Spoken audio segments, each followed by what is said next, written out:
14 abad silam, Allah menurunkan kepada manusia Al-Quran sebagai kitab petunjuk. Dia menyeru umat manusia agar terbimbing kepada kebenaran dengan mematuhi kitab tersebut.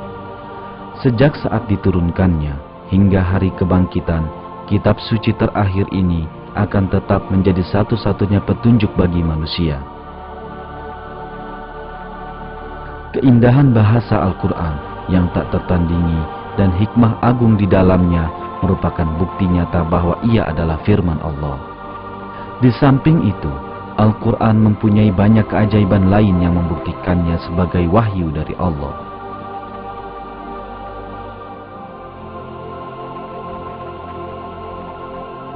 Salah satu keajaiban ini adalah kenyataan bahwa sejumlah kebenaran ilmiah yang hanya mampu diungkap oleh teknologi abad ke-20 telah dinyatakan dalam Al-Quran 1400 tahun yang lalu. Tetapi, Al-Quran tentu saja bukanlah kitab ilmu pengetahuan. Namun, di dalam sejumlah ayatnya terdapat banyak fakta ilmiah yang dinyatakan secara sangat ringkas dan mendalam yang baru dapat ditemukan dengan teknologi abad ke-20. Fakta-fakta ini belum dapat diketahui di masa Al-Quran diwahyukan, dan ini semakin membuktikan bahwa Al-Quran adalah firman Allah.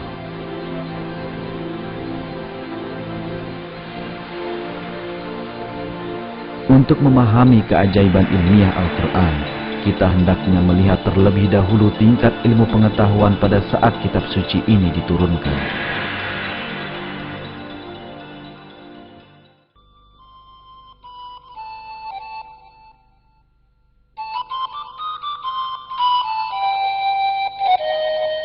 Pada abad ke-7, saat Al-Quran diturunkan, bangsa Arab memiliki berbagai kepercayaan takhayul dan tanpa didasari bukti terhadap hal-hal yang berbau ilmiah.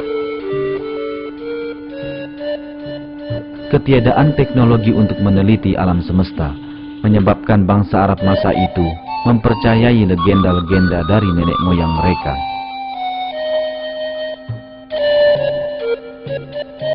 Misalnya, mereka percaya bahwa gunung-gunung menopang langit di atasnya. Mereka yakin bahwa bumi ini rata dan terdapat gunung-gunung yang tinggi di kedua tepinya. Waktu itu diyakini bahwa gunung-gunung tersebut merupakan tiang penyangga yang membuat kubah langit tetap berada di atas sana.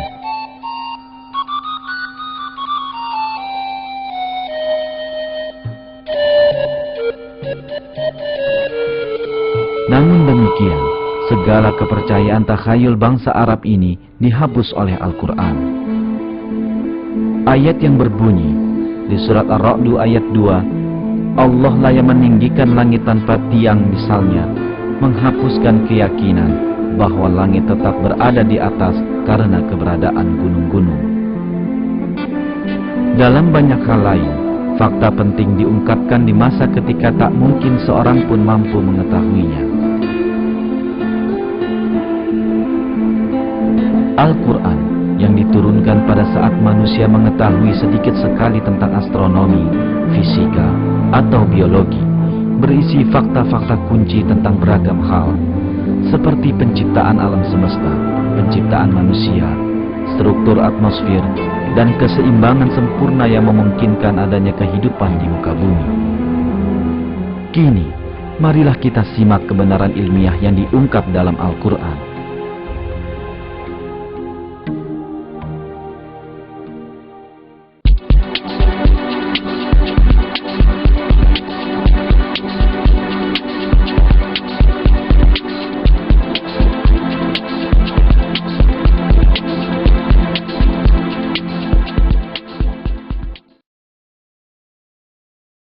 Asal mula alam semesta digambarkan dalam Al-Quran pada ayat berikut.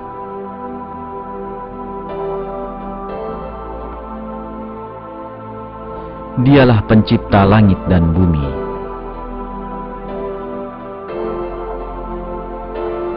Keterangan yang diberikan Al-Quran ini bersesuaian penuh dengan penemuan ilmu pengetahuan masa kini. Kesimpulan yang didapat astrofisika saat ini adalah bahwa keseluruhan alam semesta beserta dimensi materi dan waktu muncul menjadi ada sebagai hasil dari suatu ledakan raksasa yang terjadi dalam sekejap. Peristiwa ini yang dikenal dengan Big Bang membentuk keseluruhan alam semesta sekitar 15 miliar tahun yang lalu. Jagat raya tercipta dari suatu ketiadaan sebagai hasil dari ledakan satu titik tunggal.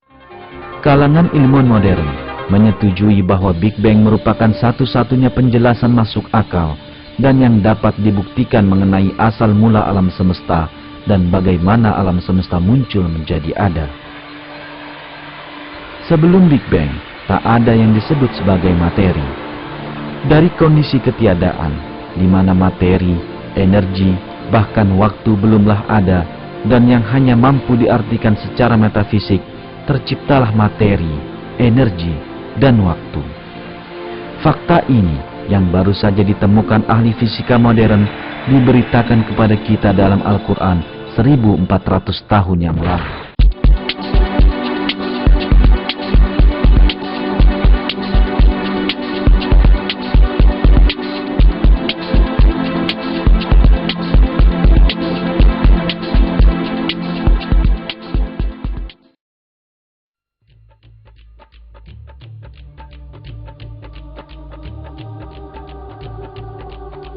Dalam Al-Quran yang diturunkan 14 abad silam di saat ilmu astronomi masih terbelakang, mengembangnya alam semesta digambarkan sebagaimana berikut ini.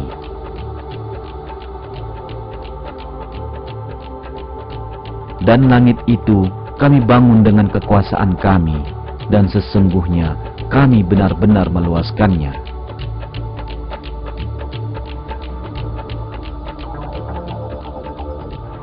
Kata langit, sebagaimana dinyatakan dalam ayat ini, digunakan di banyak tempat dalam Al-Quran dengan makna luar angkasa dan alam semesta. Di sini sekali lagi, kata tersebut digunakan dengan arti ini. Dengan kata lain, dalam Al-Quran dikatakan bahwa alam semesta mengalami perluasan atau mengembang. Dan inilah kesimpulan yang dicapai ilmu pengetahuan masa kini. Hingga awal abad ke-20, satu-satunya pandangan yang umumnya diyakini di dunia ilmu pengetahuan adalah bahwa alam semesta bersifat tetap dan telah ada sejak dahulu kala tanpa permulaan. Namun, penelitian, pengamatan, dan perhitungan yang dilakukan dengan teknologi modern mengungkapkan bahwa alam semesta sesungguhnya memiliki permulaan dan ia terus-menerus mengembang. Pada awal abad ke-20, fisikawan Rusia Alexander Friedman dan ahli kosmologi Belgia Georges Lemaitre secara teoritis menghitung dan menemukan bahwa alam semesta senantiasa bergerak dan mengembang. Fakta ini dibuktikan juga dengan menggunakan data pengamatan pada tahun 1929. Ketika mengamati langit dengan teleskop, Edwin Hubble, seorang astronom Amerika, menemukan bahwa bintang-bintang dan galaksi terus bergerak saling menjauhi. Sebuah alam semesta di mana segala sesuatunya terus bergerak menjauhi satu sama lain berarti bahwa alam semesta tersebut terus-menerus mengembang. Pengamatan yang dilakukan di tahun-tahun berikutnya memperkokoh fakta bahwa alam semesta terus mengembang. Kenyataan ini diterangkan dalam Al-Quran pada saat tak seorang pun mengetahuinya. Ini dikarenakan Al-Quran adalah firman Allah, Sang Pencipta.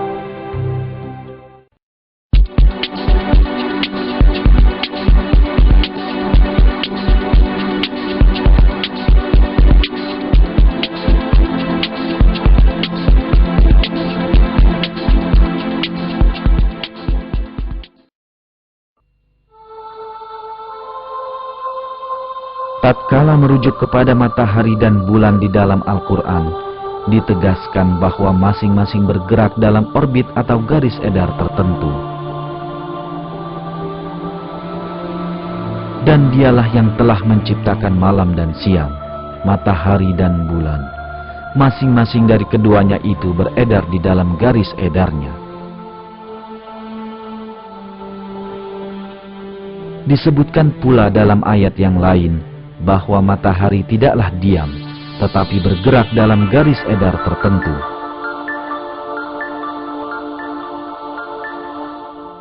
Dan matahari berjalan di tempat peredarannya. Demikianlah ketetapan yang maha perkasa lagi maha mengetahui.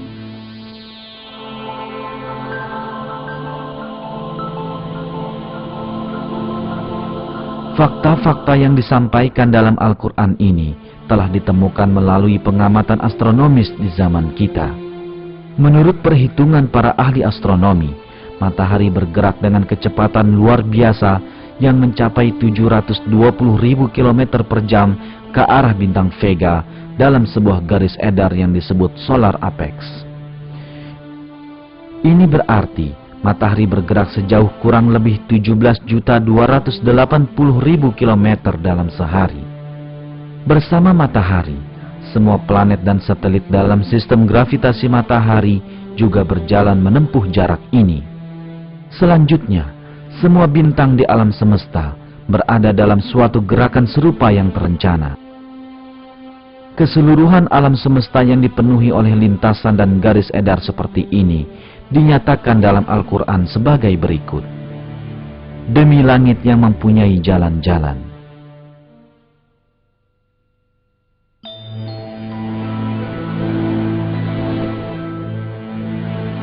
Terdapat sekitar 200 miliar galaksi di alam semesta yang masing-masing terdiri dari hampir 200 bintang.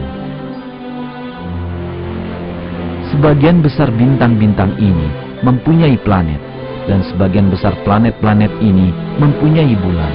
Semua benda langit tersebut bergerak dalam garis peredaran yang diperhitungkan dengan sangat teliti. Selama jutaan tahun, masing-masing seolah berenang sepanjang garis edarnya dalam keserasian dan keteraturan yang sempurna bersama dengan yang lain. Selain itu, sejumlah komet juga bergerak bersama sepanjang garis edar yang ditetapkan baginya.